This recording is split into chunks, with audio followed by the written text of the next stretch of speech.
신앙생활에서 보게 되면 완벽하지가 못합니다. 열심히 예배는 드리는데 믿음이 따라가지 못합니다. 기도는 열심히 하는데 야고보서 2장 22절과 26절 말씀을 보게 되면 행함이 없습니다. 기도는 열심히 하지만 그 기도대로 기도한 구한대로 살지 못합니다. 다른 것은 다 완벽한데 하나님 앞에 11조 드리는 것만큼은 대단히 갈등을 겪습니다. 제대로 하지 못하는 분들이 있습니다. 직분 관계 없습니다. 장로님이랄지라도 권사님이랄지라도 직분 관계없이 11조를 온전하게 드리지 못하는 분들도 있습니다. 이것이 이분에게는 신앙생활의 가장 취약한 부분입니다. 하나님께서는 때때로 우리를 시험하실 때가 있습니다. 그런데 하나님의 시험은 테스트입니다. 축복의 전제가 되어 있습니다. 몇 군데 살펴보게 되면 창세기 22장 1절 말씀을 보게 되면 하나님께서는 100세 된 아브라함에게 아들 이삭을 주셨습니다. 아들 이삭 주신 하나님께서는 창세기 22장 1절에 이렇게 말씀하고 있습니다. 내 독자 이삭을 모리아산에 바쳐라 이렇게 말씀하고 있습니다. 번제로 바치라는 것은 내 손으로 그 아들을 죽이라는 것입니다. 이것은 성경에 다음같이 말씀하고 있습니다. 창세기 22장 1절에 여호와께서 아브라함을 시험하시려고 이것은 주셔놓고 하나님께서 과연 내 믿음이 어떤 믿음인지를 하나님께서는 테스트하십니다. 또 한 군데를 보게 되면 신명기 8장 16절 말씀을 보게 되면 하나님께서 이렇게 말씀합니다. 내가 너를 낮추고 시험한 것은 마침내 내게 복을 주려 하려 하십니다. 낮출 때가 있다는 것입니다. 한창 성성장구하던 사람을 낮춰버립니다. 낮추어 놓으셨을 때에 과연 그래도 네가 나를 향해서 그 믿음 지키겠느냐, 이런 것을 하나님께서는 때때로 우리를 통해서 시험하실 때가 있습니다. 그런데 결국은 무엇을 말합니까? 마침내 내게 복을 주려 하심이라. 성경 말씀을 보게 되면 시편 17편 3절 말씀을 보게 되면 시편 기자는 이렇게 말하고 있습니다. 주께서 내 마음을 시험하신다 있습니다. 똑같은 시간에 두 가지 일이 생겼습니다. 하나는 세상 일이 대단히 지금 중요하고 급하게 생겼습니다. 그런데 반면에 또 하나는 같은 시간대에 예배를 드리는 시간입니다. 이때 영적인 일과 육적인 일 가운데서 어느 길을 선택할지 하나님께서는 때때로 우리 현실 속에서 시험할 때가 있다는 것입니다. 성경은 또 말씀을 보게 되면 예수님께서 이 땅에 오셨을 때 오병의 사건을 행하십니다. 빌립에게 이렇게 물어보셨습니다. 성경 강조하고 있습니다. 요한복음 6장 6절 말씀을 보게 되면 예수님께서 빌립을 시험코자 하심이라 이렇게 말씀하고 있습니다. 그러면서 하시는 말씀이 빌립아, 내가 이 많은 무리를 어떻게 먹일 수가 있겠느냐 이렇게 물으셨을 때 빌립은 여기서 믿음의 소리를 했어야 했습니다. 주님께서는 무슨 일인지 능치 못할 일이 없습니다. 주님은 다 하실 수가 있습니다. 이렇게 말했어야 되는데 그가 말하기를 이렇게 말합니다. 200데나리온의 떡을 가지고도 부족하리다. 이 말은 무슨 말이냐면 이 사람은 돈 계산을 하고 있었습니다. 전능하신 하나님 앞에서 그런 세상 계산을 하고 있었던 이 사람은 여기서 실패해버립니다. 오늘 성경 말씀을 찾아가겠습니다. 우리가 잘 아는 욥이라는 사람이 있습니다. 욥기서는 참고로 말씀드리면 욥기서는 1장에서 42장까지 되어 있습니다. 이 사람은 성경에 하나님께서는 대단히 인정하셨던 그 시대의 최고의 믿음의 사람이었고 성경이 이렇게 말씀하고 있습니다. 욥을 가리켜서 욥은 순전하고 정직하여 하나님을 경외하며 악에서 떠난 자, 이렇게 하나님께서 친히 그렇게 칭찬했던 사람이 바로 욥이었습니다. 욥은 날마다 하나님 앞에 제사를 드렸습니다. 그에게는 10명의 자녀가 있었고 그리고 이 사람은 그 시대의 동방의 최고의 갑부였습니다. 부족한 것이 하나도 없습니다.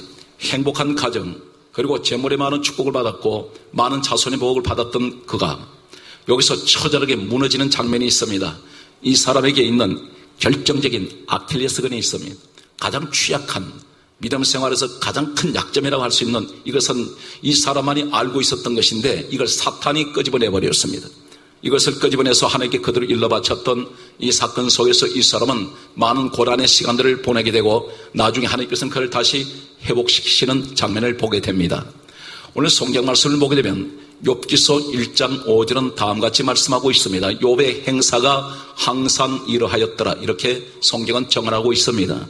욥의 행사가 항상 이러했습니다. 무엇이 욥의 행사가 항상 이러했느냐면 성경 말씀을 보게 되면 이 사람은 날마다 자녀들 숫자대로 하나님 앞에 번제를 드렸습니다. 번제 드린 제물은 세 가지가 있습니다. 특별히 양, 비둘기 그리고 소가 있습니다. 최소한 이 사람은 대단한 갑부였기 때문에 양을 하나님 앞에 제물로 바쳤다면 자녀 10명 숫자대로 드렸다면 하루에 10마리씩 양을 바쳤다는 계산이 나옵니다. 10마리 양을 바칠 때 아무 양이나 바치는 것이 아니라 성경에는 정해져 있습니다. 반드시 1년 된 순양이라 해야 합니다. 그리고 이 순양은 털이 빠지거나 아니면 흠이 있었으면 안 됩니다. 그리고 번제 제사는 또 어떤 제사냐면 양의 껍질을 다 벗기게 되고 살은 별도로 도려내고 뼈는 뼈대로 추리고 내장은 다 끄집어내서 이것을 불로 태워서 드리는 제사가 바로 번제 제사입니다. 만약에 매일같이 욥이 10마리 양을 잡아서 하나님 앞에 번제를 드렸다면 이것은 보통 정성이 없어서는 안 됩니다. 양이 흠이 없는 양, 1년 된 순양만 골라서 제사를 드려야 됩니다. 대단한 정성입니다. 그런데 성경은 욥기서 1장 6절은 다음같이 말씀하고 있습니다. 어느 날 사단이 하나님 앞에 왔습니다. 하나님께서 이렇게 물으십니다. 욥기서 1장 7절 말씀 보게 되면 사단아 내가 어디서 왔느냐 이렇게 물으셨을 때에 사단이 이렇게 말합니다. 제가 땅에 두루 돌아 여기저기 다녀왔습니다. 이렇게 말합니다. 이때 하나님께서 말씀하시기를 욥기서 1장 8절은 다음같이 말씀하고 있습니다. 너는 내 종 욥을 유의하여 보았느냐 이렇게 말씀하시면서 여기서 또다시 강조하시기를 내 종 욥은 순전하고 정직하여 하나님을 경외하며 악에서 떠난 자니라 이렇게 칭찬을 하셨습니다. 이때 하나님이 이 말씀을 듣고 있던 사단이 다음같이 또 반박을 합니다. 뭐라고 말하냐면 욥기서 1장 9절에 이렇게 말합니다. 욥이 까닭없이 하나님을 그렇게 경외하겠습니까? 욥에게는 하나님께서 부족한 것이 없이 다 주셨지 않습니까? 그렇기 때문에 이 욥이 당연히 하나님을 그렇게 잘 섬기는 것은 당연하지 않습니까? 이렇게 말하면서 욥기서 1장 11절에 이 사단이 이렇게 말합니다. 욥의 모든 소유물을 치소서 그리하면 이 욥이 하나님을 주를 대면하여 욕할 것입니다. 이렇게 사단이 말했습니다. 하나님께서는 이 욥의 믿음을 시험하시기 위해서 사단에게 그 일을 맡기셨습니다. 이 사단은 하나님 앞에서 물러간 후에 하루아침에 욥이 가지고 있던 모든 재물을 다 잃어버리게 만들어버렸습니다. 순식간에 재물은 다 없어져 버렸습니다. 갑자기 이 사람의 그 당시 최고의 거부가 거지로 전락해 버렸습니다. 그러고 난 후에 사단이 욥기서 2장 1절에 보게 되면 또다시 하나님 앞에 찾아왔습니다. 하나님께서는 욥기서 2장 2절 말씀을 보게 되면 다시 사단에게 이렇게 말씀합니다. 사단아 내가 어디서 왔느냐 이렇게 물으셨을 때에 사단이 또다시 다음과 같은 말을 하고 있습니다. 제가 땅에 두루 돌아 여기저기 다녀왔습니다. 이렇게 말할 때 하나님께서는 사단에게 또 욥의 안부를 묻습니다. 뭐라고 말씀하시냐면 욥기서 2장 3절에 말씀하시기를 너는 내 종 욥을 유의하여 보았느냐 이 유의란 말은 자세히 살펴보았느냐 이 말씀을 하고 있습니다. 그러면서 하시는 말씀이 역시 똑같은 말씀이 내 종 욥은 순전하고 정직하여 하나님을 경외하며 악에서 떠난 자니라 이렇게 말씀하실 때에 이 사단이 하나님 그 말씀을 받아서 또다시 이렇게 반박을 합니다. 뭐라고 말하냐면 욥기서 2장 5절에 다음같이 말합니다. 하나님 저 욥을 뼈와 살을 치소서 그러면 제 욥은 반드시 주를 대면하여 욕할 것입니다. 이렇게 자신만만하게 사단이 하나님 앞에 이 욥을 참소를 하고 있습니다. 이때 하나님께서는 하실 말씀이 욥의 생명은 해하지 말고 그러면 그 믿음을 하나님께서는 시험하시기 위해서 사단에게 일을 또 맡기게 됩니다. 때로는 하나님은 사단도 부리신다는 사실입니다. 그 믿음을 시험하기 위해서는 때때로는 사단은 우리를 하나님께서는 도구로 사용하신다는 사실입니다. 이 사단은 물러간 후에 뼈와 살을 친다는 것은 질병을 가져줘 버렸습니다. 성경에는 악창이라고 나와 있습니다. 학자들은 이렇게 말합니다. 이 악창은 심한 피부암 일종이라고 말하고 있습니다. 보통 가려운 것이 아닙니다. 이 갑자기 찾아온 이 욥에게 찾아온 이 질병의 환난 앞에서 그런 귀한 조각을 가지고 얼마나 몸이 가려웠던지 긁고 또 긁었더니 뼈가 드러나 버렸습니다. 온몸이 피투성이가 되었을 것입니다. 성한 곳이 한 군데도 없습니다. 성경은 이렇게 강조하고 있습니다. 욥의 몸에 구더기가 끼었다 그랬습니다. 벌레가 살 만큼 이 사람은 온몸에 골마버렸습니다. 그런데도 이 욥은 하나님 앞에 원망하지 않습니다. 자기 자신을 비관하지 않습니다. 그러다가 전체 욥기서 42장 가운데에서 2장이 막 넘어가면서 3장 1절이 시작될 때 비로소 이 사람 입에서 본색이 드러나기 시작합니다. 그 드러나는 하나님 앞에 열심히 예배드리고 날마다 최선을 다해서 정성을 다해서 하나님께 예물을 드리며 그렇게 하나님이 경배했던 이 욥에게 고난 찾아왔을 때 그 입에서 터져나오는 첫마디가 이렇게 강조하고 있습니다. 욥기서 3장 1절에 말하기를 욥이 자기 생일을 저주하기 시작합니다. 생일을 저주한다는 것은 생명은 하나님이 주시는 것인데 자기 생일을 저주한다는 것은 자기 생명을 저주하고 있다는 것입니다. 여기서 좀 더 나아가 보면은 욥기서 3장 11절에 다음같이 고백하고 있습니다. 어찌하여 내가 어미 태에서 나오기 전에 죽어 나오지 아니하였던가. 그렇게 고백하면서 어찌하여 내 어머니가 나를 낳을 때 내가 숨지지 아니하였던가. 이것은 뭘 말합니까? 내가 차라리 죽어서 나오지 왜 나를 낳으셨습니까? 하나님 왜 나를 만드셨습니까? 이것은 하나님을 향한 원망이 시작됩니다. 성경은 계속해서 추적을 하면 욥기서 7장 18절의 말씀을 보면 이 사람은 점점 갈수록 이 하나님을 향한 원망의 강도가 강해지기 시작합니다. 이렇게 말합니다. 아침마다 나를 권징하시며 분초마다 나를 왜 시험하십니까? 이렇게 말하고 있습니다. 그리고 좀 더 나아가서 욥기서 7장 20절의 말씀을 보게 되면 이렇게 말합니다. 내가 범죄하여선들 주께서 무슨 해가 있습니까? 왜 나를 관역 삼으십니까? 이 말은 무슨 말이냐면 왜 나를 타겟 삼으세요? 왜 나를 목표로 삼습니까? 왜 내가 표적이 되어야 됩니까? 하나님 앞에 막 대듭니다. 한마디로 말해서 내가 죄를 지었다 해서 하나님의 무슨 상관이 있습니까? 하나님 왜 내가 범죄한들 하나님께서 무슨 해가 된다고 왜 나를 이렇게 괴롭힙니까? 이 얘기를 하나님 앞에 공격을 하고 있습니다. 어쩌면 우리 모습인지 모릅니다. 열심히 예배 드렸습니다. 열심히 예배 드리고 충성한다고 다 했습니다. 그런데 내게 갑자기 찾아온 질병의 환난, 경제적인 환난이 찾아왔을 때 참다 하나님 앞에 항변하기 시작합니다. 하나님 내가 뭘 잘못했습니까? 왜 나를 괴롭히세요? 하나님 나하고 상관하지 마세요. 내 마음대로 살아갈 것입니다. 이렇게 고백하는 우리의 모습일 수가 있다는 사실입니다. 시간은 점점 흘러가면서 욥기서 23장 2절은 이렇게 말합니다. 내가 오늘 또 혹독하게 내가 원망하니 받는 재앙이 탄식보다 더 중함이라. 이 사람은 고백을 말합니다. 나는 오늘 또 혹독하게 원망하고 있다 그랬습니다. 이 사람 입에서 혹독한 원망이 무엇일까요? 여기는 모든 것을 우리가 포함한다고 볼 수 있습니다. 하나님을 향하여 별별 원망을 다 합니다. 왜 내게 이 고통 줍니까? 왜 내가 이렇게 당해야 됩니까? 내가 뭘 잘못했습니까? 하고 하나님을 향해서 원망을 쏟아내기 시작하는 욥의 모습을 봅니다.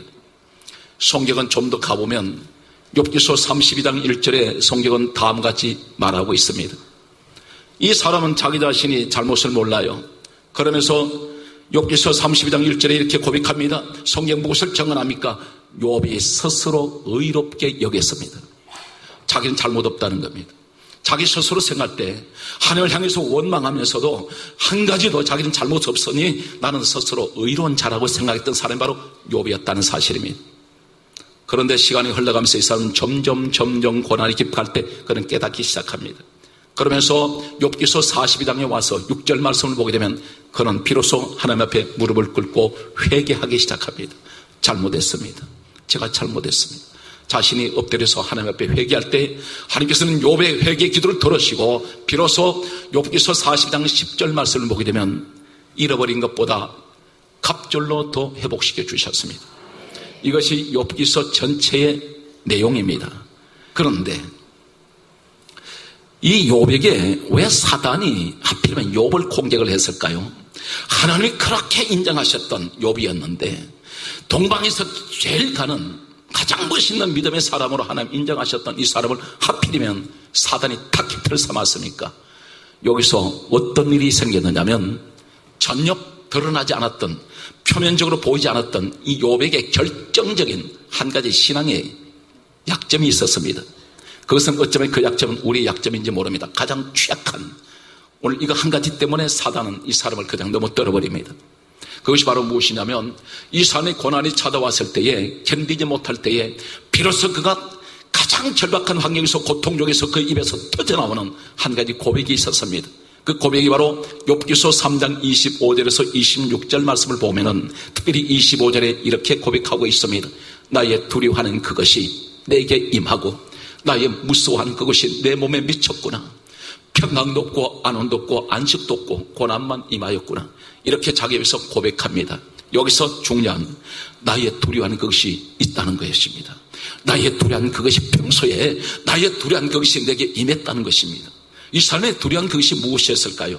그리고 이 사람이 평소에 나의 무수한 그것이 내 몸에 미쳤다는, 평소에 그 사람의 무수한 것이 있었다는 것입니다. 두 가지가 있습니다. 두려워하는 것과 무서운 것이 있었습니다. 이 사람은 바로 무엇을 가지고 있었냐면, 이 사람은 당대의 최고의 부자입니다. 많은 재물을 가지고 있습니다. 그리고 10명의 자녀가 있었습니다. 그리고 그 집은 대단히 행복한 가정이었습니다. 단란한 가정입니다. 화목했습니다. 10명의 자녀가 건강했습니다. 이 사람은 한마디로 날마다 하나님 앞에 정성을 다해서 제물을 드리면서도, 늘 하나님 앞에 표면적으로는 예배를 드리면서도 그 마음속에는 어떤 두려움과 불안이 있었느냐면, 무서움이 있었느냐면, 내가 가진 이 제물을 잃어버리지 않을까, 가진 것에 대한 두려움이었습니다. 가진 것에 대한 무서움이 있었습니다. 내 자녀들이 혹시라도 잘못되지 않을까, 이런 두려움을 가지고 있습니다. 그리고 이 사람은 우리 가정이 건강한 가정인데 혹시 이 건강을 잃어버리면 어떡하나 하는 두려움이 있었습니다. 무서움이 있었습니다. 평소에 이 생각을 가지고 있던 그가 막상 고난이 닥쳐지고 그가 모든 것을 다 잃어버렸을 때 그가 비로소 터져나오는 고백은 나의 두려워하는 그것이 내게 찾아왔다는 것입니다. 나의 무수한 그것이 내게 임했다는 것입니다. 그래서 이제는 평강도 없습니다. 안음도 없습니다. 한식도 없습니다. 내게는 고난밖에 없습니다. 오늘 이 사실을 그런 사단이 어떻게 알았을까요? 그 마음속에 가지고 있던, 아무도 몰랐던 것인데, 오늘 참고로 여러분에게 영적 사건을 하나 소개하겠습니다. 예수님께서 이 땅에 오셨을 때 요한복음 13장 2절에 보게 되면 예수님을 팔아버렸던 가룟 유다가 있습니다. 가룟 유다는 표면적으로 예수님을 십자가에 고난당하시도록 팔아버린 사람으로 되어 있지만 배후에 어떤 존재가 있었습니다. 성경이 이렇게 정언하고 있습니다. 하나님께서 성경에 기록하기를 요한복음 13장 2절에 말씀하고 있습니다. 마귀가 벌써 가룟 유다에게 예수를 팔려는 생각을 넣었더니, 마귀가 생각을 집어넣었다는 것입니다. 마귀는 영적인 존재입니다. 표면적으로는 가룟 유다가 예수를 팔았는데 팔게 만든 그 생각을 집어넣은 자가 마귀라는 것입니다. 마귀는 생각을 집어넣고 난 후에 요한복음 13장 27절에 사단이 곧 그 속에 들어간지라. 사랑하는 성도 여러분, 반드시 사단이 들어오는 순서가 있어요. 어떻게 들어오냐면 생각을 통해서 들어온다는 사실입니다. 내가 부정한 생각을 가지고 있으면 반드시 부정한 생각을 통해서 사단이 들어갑니다. 그러나 내가 성령의 생각을 가지면 성령은 내게 임재하신다는 사실. 오늘 여기에서 이 가룟 유다를 통해서 사단 마귀는 무슨 생각 집어넣냐면 예수 죽여라, 예수 십자가에 매달아, 네가 그거 해야 돼. 이것을 자꾸 생각을 계속 주입시킬 때에 오늘 이것은 영적으로 잠깐 옮겨오면 요한복음 2장 21절에 성전은 주님 몸입니다. 교회는 주님 피값으로 사신 곳입니다. 다시 말해서 영적으로 똑같은 얘기입니다. 무슨 얘기입니까? 내게 어떤 생각을 집어넣습니다. 너 교회 박살내, 너 교회 찢어버려, 너 목사 죽여. 같은 믿음 안에 있는 사람들을 해치를 할 때에 이것은 정상적인 생각이 아니라 마귀가 내 그 생각을 내게 집어넣었다는 것입니다. 오늘 여기에서 이 사단 마귀는 생각을 통해서 들어갔고, 사단이 들어갈 때 가룟 유다는 이 사단이 자기 몸이지만 자기 몸속에 사단이 들어오는 걸 몰랐습니다. 예고도 없습니다. 전혀 감각이 없습니다. 그냥 들어왔습니다. 사단은 들어와 있는데 가룟 유다 본인은 자기 몸속에 들어온 사단이 들어왔는지 안 들어왔는지 모르고 있다는 사실입니다. 성경 말씀을 한 군데 더 소개하면 마가복음 5장 12절에 보게 되면 군대 귀신 들린 자가 있었습니다. 예수님을 만났습니다. 이 군대 귀신 들린 자들이 군대 귀신이 뭐라고 말하냐면 이렇게 마가복음 5장 12절에 이렇게 말합니다. 우리를 대지에게로 보내어 들어가게 해주소서. 여기서 우리는 한 가지 충격적인 사건은 사람 몸에 들어있던 귀신은 반드시 짐승 몸에도 들어간다는 사실입니다. 그래서 짐승 몸에 들어있던 이 귀신은 사람 몸에 다시 들어올 수가 있습니다.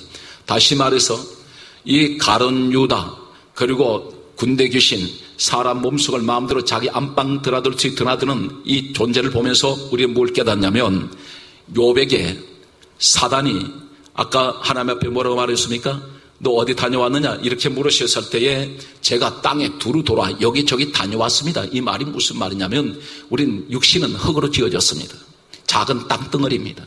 그런데 귀신이 이 사단이 이 사람 몸에도 들어가 보고 저 사람 몸에도 들어가고 다 들어가 봤다는 것입니다. 땅에 두루 돌아 여기저기 다녀왔습니다. 이 말은 이 사단이 관광한 것이 아니라는 것입니다. 사람 몸에 들어가서 전부 들어가 봤다는 겁니다. 생각을 들여다보고. 그런데 욥의 속에 들어가서 그 생각을 훔쳐보니까 그 생각 안에 들어가 보니까 이 사람 마음에는 겉으로 포장되어 있는 것은 너무나 근사한 믿음의 사람이었습니다. 그런데 그 속을 보니까 두려움이 가득한 사람이에요. 무서움이 늘 가득했습니다. 가진 것에 대한 두려움이 있는가 하면 이 시대는 가지지 못한 자의 두려움도 있다는 사실입니다. 아무것도 없다면 불안한 거예요. 가지지 못하게 되면 두렵습니다. 사랑하는 성도 여러분, 여기서 한 가지 여러분 소개합니다. 이 사람이 욥이라는 이 사람은 겉으로는 대단히 화려한 믿음의 사람이었는데 그런데 이 두려움 속에 왜 그것이 무서움이 있었느냐면 오늘 성경을 한 가지를 진단합니다. 요한일서 4장 18절에 거기에 따라서요. 사랑 안에 두려움이 없고 온전한 사랑이 두려움을 내어 쫓느니라. 찾으셨으니까 요한일서 4장 8절 하나 보시기 바랍니다. 그 사랑은 도대체 무엇일까요? 요한일서 4장 8절 시작.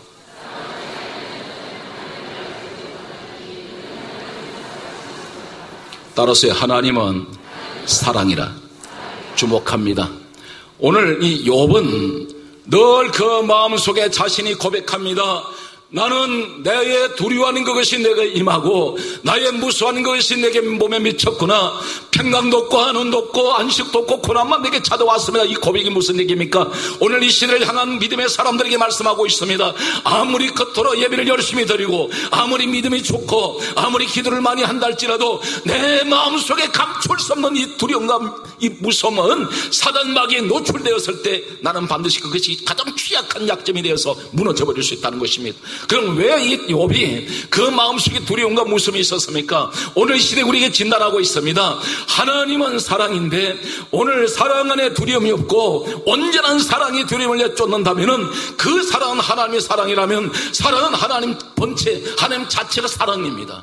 그렇다면 내 마음속에 하나님의 완전한 사랑, 다시 말해서 하나님이 내 마음을 지배하고 있다면 두려움에 두르지 않는다는 겁니다. 그런데 욥은 그 완전한 사랑이 없었다는 겁니다.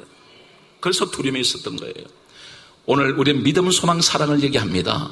그런데 여기서 사랑이 도대체 뭘까요? 믿음만 가지고는 안 됩니다. 믿음 가지시면 소망을 가졌습니다. 소망 가지시면 사랑까지 가야 됩니다. 그게 사랑이 뭡니까? 하나님의 사랑인데 우리가 천국 가는 것은 어떻게 가는지 아세요? 믿음으로 간다고 합니다. 그런데 중요한 것은 하나님 사랑이 아니면 못 갑니다. 오늘 이 사랑은 도대체 무엇입니까? 빌립보서 2장 6절에 하나님 본체가 누구세요? 예수님이세요. 그렇다면 이 땅에 사람이 육신의 모습으로 오신 우리 예수님, 성경 말씀하고 있습니다. 요한복음 1장 14절에 말씀이 육신이 되어 오신 예수 그리스도, 오늘 그 사랑이 내 마음에 완전한 것이 도대체 무엇일까요? 우리 주님께서 이 땅에 오신 것은 십자가에서 죽으심으로 그분이 흘리신 피로, 나는 그분을 흘리신 피를 나는 믿습니다. 어떻게 믿습니까? 예수 그리스도의 피로 말미암아 나는 죄사함 받았습니다. 나는 죄 씻음 받았습니다. 그러면 나는 죄인이 아니라 오늘 요한복음 1장 12절 말씀하시는 나는 하나님의 자녀가 되었습니다. 그러므로 나는 구원을 받았습니다. 그래서 나는 저 천국의 사람이 되었는데 하나님, 나는 그 십자가의 사랑을 나는 완전히 믿습니다. 나는 예수 그리스도로 말미암아 구원 받았습니다. 이 믿음이 완전하다면 두려움은 두르지 않습니다. 무서움은 오지 않습니다.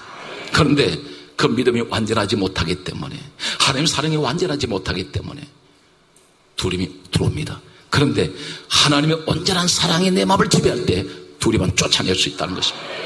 오늘 시간 아무것도 두려워하지 마시고 염려하지 마십시오. 오늘 예수 그리스도의 십자가의 사랑이 내 마음을 지배하시기 바랍니다. 오늘 성경은 이렇게 말씀하고 있습니다. 요한복음 16장 33절에 말씀하시기를 이렇게 말씀합니다. 너희가 세상에서는 환난을 당하라. 담대하라. 내가 세상을 이겼느니라. 담대하라고 말씀합니다. 무서워하지 말라는 것입니다. 왜 그렇습니까? 예수님이 이기셨다는 것입니다. 성경은 오늘 마지막 말씀의 결론을 여러분에게 소개하고 있습니다. 성경은 이렇게 말씀합니다. 그러므로 5가지를 우리에게 말씀하는데 이사야 41장 10절에 이렇게 말씀하고 있습니다. 두려워하지 말라. 내가 너와 함께 하매니라. 왜 두려워하지 말라고 합니까? 주님이 함께 하시겠다는 것입니다. 이 믿음을 가지고 계십니까? 그렇다면 우리 마음속에 두려움은 사라져야 됩니다.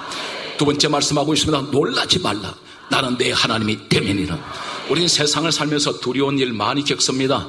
놀라는 일들이 있습니다. 그런데 하나님 말씀하세요. 믿음의 사람은 결코 두려움이 오거나 논란이 있더라도 염려하지 말 것은 내가 너와 함께하고 있고 내 하나님이 바로 너의 하나님이다.